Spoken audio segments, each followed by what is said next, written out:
Bob ob steno ali o prežvekovalcih in dva krokodila z lučko, komentar dneva, Igor Žagar. Hvala lepa. Ljubezen med politiki je lahko neizmerna. Tako močna, strastna in topla, da si druge kdaj pa kdaj mislijo za pudlje.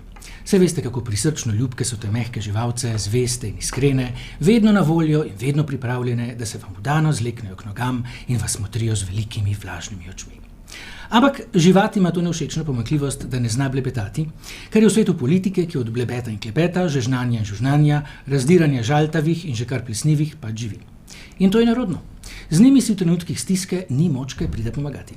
Bolj razumno je staviti na že uveljavljeno in preizkušeno humano pudljevstvo, ki zna svoj topli, prisrčni pogled na svet tudi ubesediti. Pogosto sicer omledno in plehko, pa privzdignjeno na buhlo, kot na primer Tony Blair, preizkušeni pudl mednarodnega slovesa. Za Janeza Janšo, katerega govorniške sposobnosti komaj dosegajo nivo povprečnega četrtošolca, pa neskončno vzvišeno in predvsem povsem nedosegljivo. Pa mu je govor potuhnjeno sunil. Tule ne bomo jedikovali, kako nizkotno in moralno zavrženo je takšno dejanje. Raj se bomo osredotočili na pojasnilo iz Janševega kabineta, ki pravi, da Blairov in Janšev govor sicer vsebujeta nekaj stavkov, ki se morda komu zdijo podobni, vendar pa gre za misli in besedne zveze, ki jih državniki ob takšnih in drugačnih priložnostih večkrat uporabijo. Kaj to pravzaprav pomeni? Nič drugega kot to, da gre za vzorce, sheme in šablone, stereotipe in skrepenele fraze, ki jih politiki vlačijo s seboj kot posmrkane robce, potem pa jih pač glede na okoliščine, kraj, čas in kontekst, vedno znova uporabijo na čem, vsaj na videz novem. Tisto, kar je bistveno in trajno, je torej šablona, vzorec, shema, tisto, kar je naključno, minljivo in nepomembno, pa vsakokratna vsebina. In o čem je že Janša razpredal tistega lepega dne?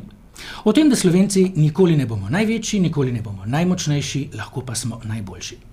Če gre torej res za misli in besedne zveze, ki jih državniki ob takšnih in drugačnih priložnostih večkrat uporabijo, potem moramo iz tega potegniti edini mogoči sklep. Janša sploh ni in ni mogel govoriti o Sloveniji in Slovencih.